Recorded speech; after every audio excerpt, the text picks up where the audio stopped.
SAP MM Certified Consultant and a supply chain management expert, Mr. Bandhan Roy. There is also a very important point that what happened in a warehouse or inventory management, we do inventory counting annually. Your strategies really highlight how companies can turn inventory management into a competitive advantage rather than a liability. We have to filter those data, we have to identify the pattern of our demand of the consumer, and also based on that we have to do our strategic planning so that it doesn't become a liability.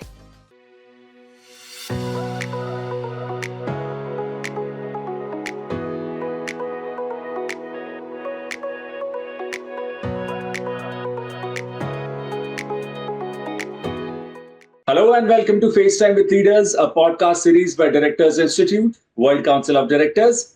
I'm Sunny Pancholi, and today we have a guest whose expertise lies at the heart of modern business transformation, Mr. Bandhan Roy, a SAP MM Certified Consultant and a supply chain management expert who has helped companies implement cutting-edge SAP solutions to improve efficiency and operations. With experience working at Hindustan Unilever, V3 IT Consulting, and a major retail and logistics firms across India and the UK, Mr. Roy has played a crucial role in SAP rollouts, procurement optimization, and inventory management strategies. Whether it's navigating global supply chains, implementing large-scale ERP solutions, or ensuring seamless digital transformation, he understands the intricate balance between technology, business processes, and real-world execution. Today, we will dive into his career journey, the evolving world of SAP and digital transformation, and the key lessons businesses can learn to stay ahead in a rapidly changing world. This is going to be a powerful, insightful, and engaging conversation. So stay tuned. Mr. Roy, welcome to the podcast. Thank you very much, Mr. Sunny, and good morning to you. Very good morning to you, Mr. Roy. So, Mr. Roy, every career begins with a defining moment, a spark that sets everything into motion. You have built an impressive path in SAP consulting and supply chain management, working with global brands and navigating complex business transformations. But, before all of this, there must have been a point where you realized this is the field for me. What was that moment for you? What led you to this journey, and how has it shaped the professional you are today? Yeah, Mr. Sunny, thank you very much. It's a very good question. And your question relate me towards the journey when I started, long back. So the journey started during my college days when I realized or witnessed the SAP and the warehouse management system the first time in my life during my college days. Okay. And what I have realized that how an integrated systems can transform the business processes and modules into a streamlined process. And also when I did during my first SAP implementation, I found that how technology could evolve the business strategies and the decisions making and could help the business to smooth run more better way in their long term. So this is the way it's clicked me that this is the my field where I can develop my operations aspects and my technological knowledge, which can bridge the gap between this business needs and this digital transformation or technological processes. So this is the thing where I feel to start. All right. It's always fascinating to see, Mr. Roy, how a single experience or opportunity can shape an entire career path. That is true. That is true. Okay, so moving ahead, Mr. Roy, implementing SAP at a national level is already a complex task, but rolling it out internationally, especially for a global giant like Unilever Sri Lanka, adds an entirely new layer of challenges. So, can you take us through some of the biggest challenges you faced during this international implementation Yeah, and that is how you yes. tackled them to ensure a smooth and successful rollout? Yes, Mr. Sani. Doing implementation SAP in national level, it is very easy, I would say, because we know our culture, we know our climate, we know our people by heart. Okay. But when comes to the international perspective, international point of view, it is very there's so many variety of points like our culture, like the culture gap, like the communication gap. There is understanding, bonding. There's so many things we have to adjust. So during this implementation of internationally, we have faced like challenges of this local regulations, like our there is a various model they are using.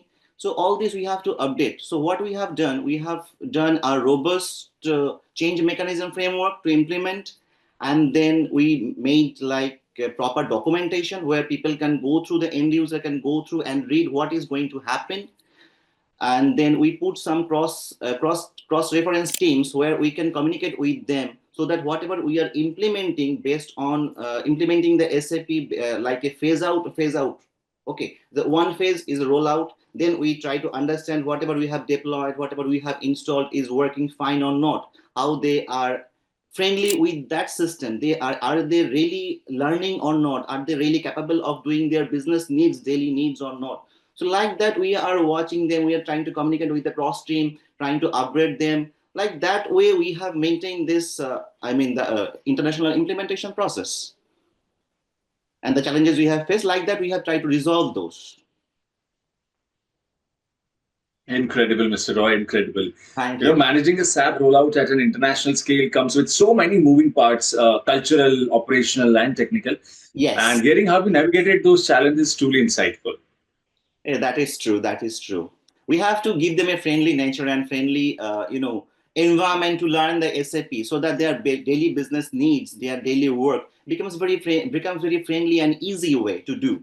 Instead of taking it very rigid system, it is not rigid system. It is very friendly system. You have to input your data, but we have to show them how to input the data so that they can get their best out of it for their business need, and take the strategic decision for the business or that organization to drive it smoothly and its sustainability. So that was our overall focus. So that is the way we try to do the implementation process.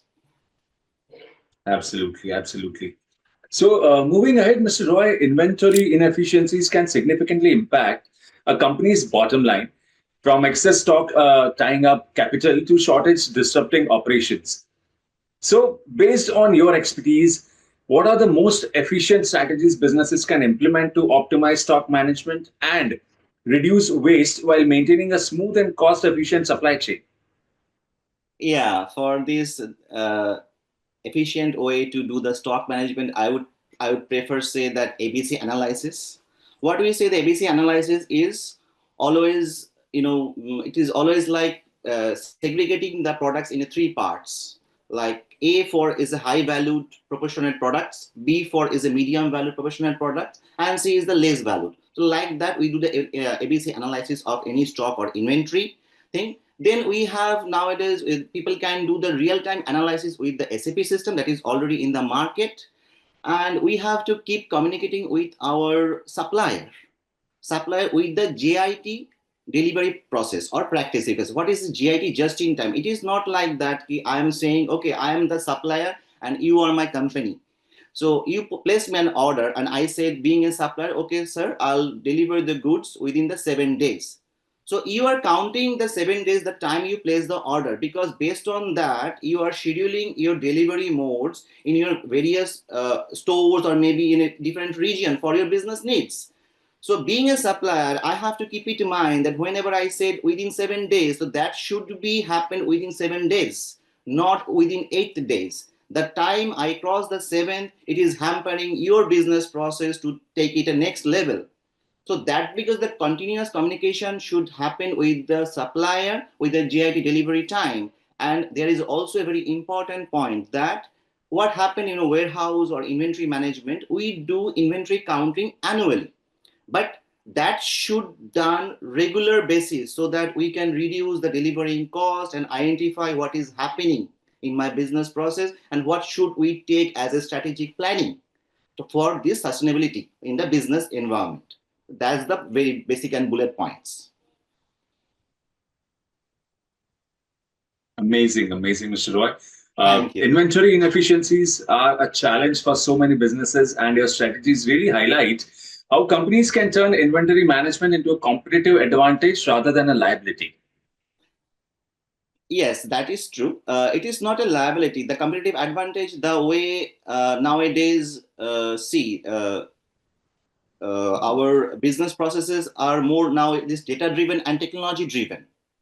Okay, so we have to take that data very cautiously. We have to filter those data. We have to identify the pattern of our demand of the consumer, And also based on that, we have to do our strategic planning so that it doesn't becomes a liability. It becomes the process of our strategic growth and development of the organization. Like that, we have to keep continuing our work with the team management, with the labor management and the production floor level, and also with the management of the executive team for the strategic development of the organization. So that is the way we can do it instead of making it a liability. It is a business ongoing process. We have to follow, we have to do. Rightly said, Mr. Roy. So, with supply chains becoming more complex and global than ever, and we were also talking about AI and automation. So, AI and automation are no longer just efficiency boosters. They are like transforming the very foundation of procurement and inventory management. So, from predictive analytics optimizing stock levels to machine learning driven procurement decisions, businesses are rapidly moving towards smart data driven operations. So, with your deep expertise in SAP and supply chain management, how do you see AI and automation reshaping the future of supply chain processes? Yes, nowadays AI, AI, AI. AI is everywhere we are seeing. What is AI? It is artificial intelligence. It doesn't mean that it is taking our jobs away. Rather than that, it is helping us to analyze our data more efficiently and taking the decision out of it. Okay. So yes, AI and automation both are revolutionizing the supply chain management system. First of all, we are seeing the ML algorithm, means machine learning algorithm is taking a place to predict the demand pattern. Number one. Number two is the AI power driven technologies are reducing our logistic costs. And also there is an automatic warehouse system where automatic warehouse system is now integrated with the SAP. So there is a no gap in my deadly stock management, and also there is a no gap to selecting my supplier or vendor, because the automation system is there. Whenever there is a click, the automation process starts in the background to helping the business needs. And also there is a real-time analysis nowadays enabling the proactive decision making. So this is the nowadays AI and automation is doing. And what I see in a future, as I discussed earlier also, that AI is taking a place of selecting my supplier. Also it is analyzing my what I say, it is analyzing my demand pattern, you can say, proactively. And obviously the blockchain integration enhancing the transparency more. Nowadays in future it is going to happen, and the predictive decision become our standard practice. So this is the future I am seeing nowadays from this AI and automation, when they are clubbed together for the business processes to run more smoothly, more efficiently, and to get the result out of it more efficiently, to do the sustainability of the business in this rapidly growing business environment, or changing environment, you can say, rather than.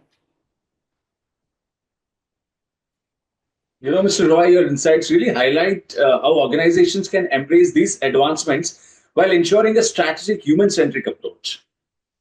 Human centric approach, that whenever there is automation and the AI is working, but there is also a decision making part where is the human involved, because seeing the data and inputting the data in an algorithm, it is done by the human. It is not done by the other computers or supercomputers. It might be entangled with that. It might be engaged with that, but the human is there behind this brain.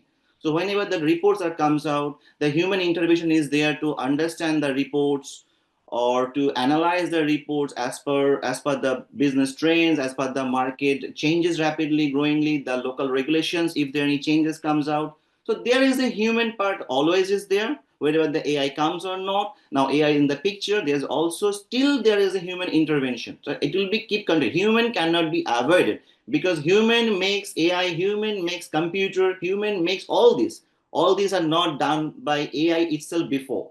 Human creates AI, human creates the technology for the betterment of their life or livelihood, or maybe the business process, whatever technology you are using for your life, to make it easier and smoother.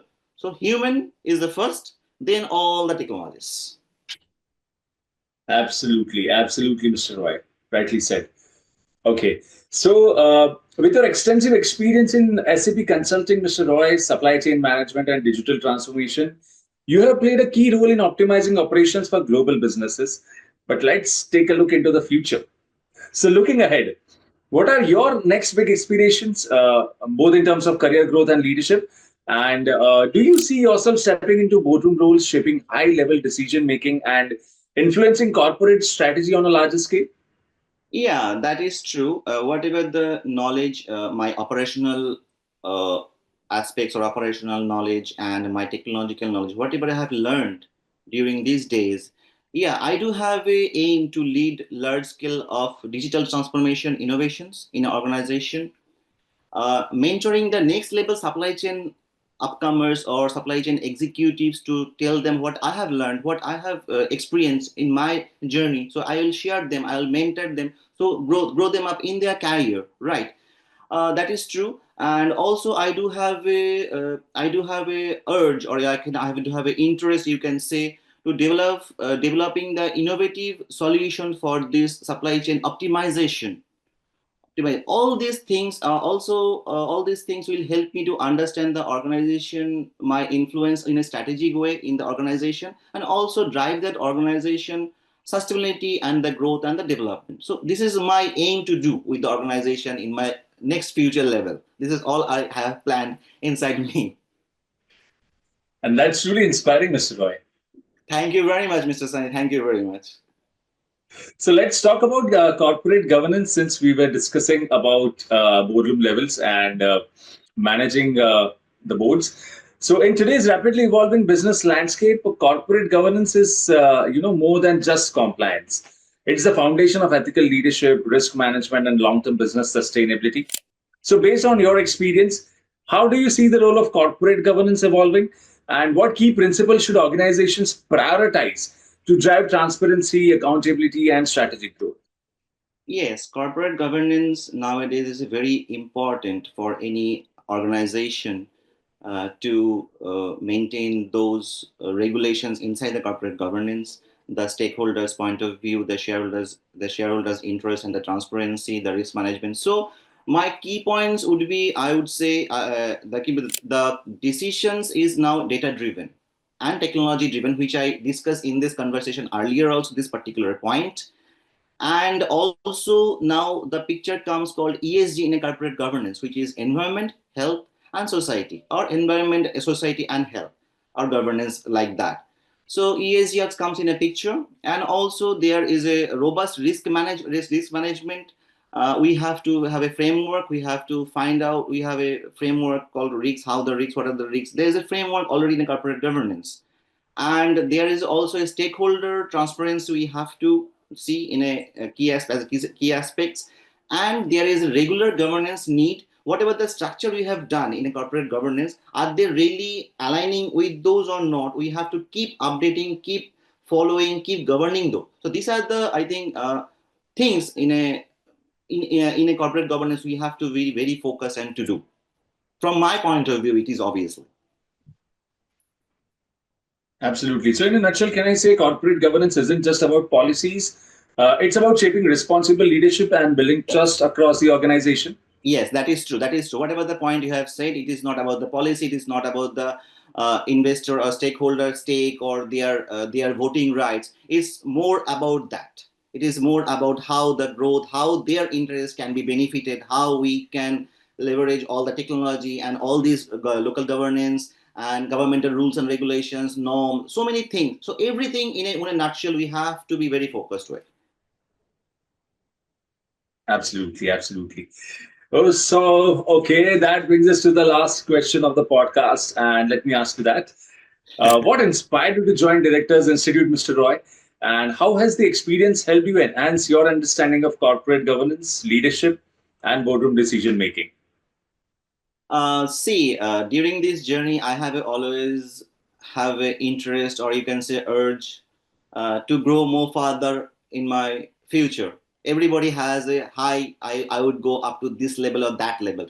So whenever I have, whatever the journey I did, whatever the journey I have done, whatever I shared with you a bit small in pieces with you during this podcast. So I have a wish that I will be sit in a boardroom meeting and trying to influence my organization with my capability of decision making, strategic making, board level leadership quality, so that whatever the company or in a board I'm sitting, being a part of that board, so that organization will benefit from my knowledge, my experience, and my perspective towards the future growth of that organization. Okay, so whenever I heard about the I have been through their websites. You can say I checked their profile, and because whatever I am trying to learn, to be a director or the board member, they are providing those kind of quality, like how you do the strategic business planning, your leadership quality, your best practices in a corporate governance. And obviously there is a one more crucial point, is the networking with the industry leaders, where you can learn from them and you can share your knowledge with them. It will help the business and technology club together and your growth and development. So that is the point what I am learning from DI nowadays. And my carving to learn to be the part of the board is really, I'm happy that I'm the part of a big platform where I can express, I can develop myself, and also the and excel my knowledge and share my knowledge the time I'll be a board member of any organization. And it's always inspiring to see how platforms like Directors Institute help leaders refine their governance expertise and prepare for impactful boardroom roles. Yes, that is absolutely right. They are helping a lot. They have so many information they are sharing. The way they are teaching, the faculties, the mentors, the books, the knowledgeable files they are sharing, and obviously the platform where they are connecting the industry leaders, where you can share your thoughts. They are sharing your thoughts, their journals, your journals. They are reading, you are commenting, they are asking. So it's engaging nowadays onwards to become a board member in future time. So you are preparing yourself, you are developing your leadership quality with the strategic planning, which will helpful for the organization when you'll be part as a board member, because that is very responsible post, very crucial part. When you sit in a chair in a boardroom with a lot other people, they are asking, they are trying to listen from you. So this is the journey already started when I started the journey with my DI. Great, Mr. Roy. And let me tell you, this conversation has been truly insightful. From your expertise in SAP consulting and supply chain optimization to your perspective on corporate governance, automation, and leadership, you have shared invaluable knowledge that will resonate with professionals across industries. Thank you very much, Mr. Sani. Whatever the knowledge, whatever the journey I did, I think I try to share with you in a very small bit and pieces, not in an elaborate way, because time is very short. So I try my level best to share so that you can get the transparency, what I have been through, what I am planning to do, and what I am capable of. So that's all. Absolutely, Mr. Roy, and your journey is a testament to the power of continuous learning, adaptability, and strategic thinking. And I'm sure our listeners have gained some great takeaways from your experience. So, thank you for joining us on FaceTime with Leaders. It's been a pleasure having you, and we look forward to seeing how you continue to drive transformation, shape governance, and make an impact in the industry. Yeah, that is true. That is true, and I'm very much honored the way you addresses all the things. I'm trying still, and it is really nice to talking with you over here in a podcast. Thank you once again, Mr. Roy, for joining in, and have a nice time.